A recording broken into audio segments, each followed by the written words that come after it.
It is well known among ham radio operators that a 7 MHz dipole antenna will work at 21 MHz as it is an odd number multiple, the third harmonic. We also know that it will not perform well at 14 MHz being an even number harmonic. What about VHF antenna on UHF? Typical UHF ham radio frequency of 435 MHz is the third harmonic of 145 MHz ham radio frequency. Some of my friends told me that my VHF antenna can also be used at UHF.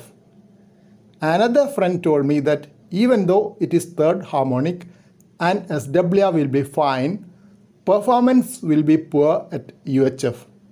So I decided to test it out. My VHF antenna is a commercial stacked 2-element 5x8 lambda vertical antenna with a phasing coil in between.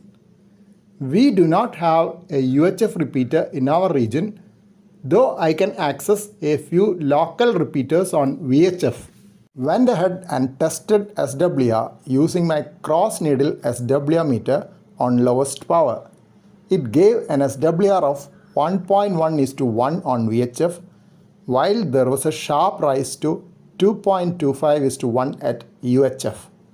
Again, I checked with multiple ham friends who told me that I could still work for short periods on UHF at low power. As a first step, I asked my ham friend who is at about 10 km aerial distance. He had a ground plane antenna on UHF, but I could not hear anything on the UHF channel at all. As a second step, I established VHF contact with a local home friend who is just 1 km aerial distance and fixed up a schedule for testing. This time, I could hear his transmission on UHF with low signal strength. We could establish two-way contact on UHF on low power, my first ever QSO on UHF. He was using a handheld radio. After a short QSO, I signed off, promising to come back later with a UHF antenna. So that will be my next project, to homebrew a UHF antenna.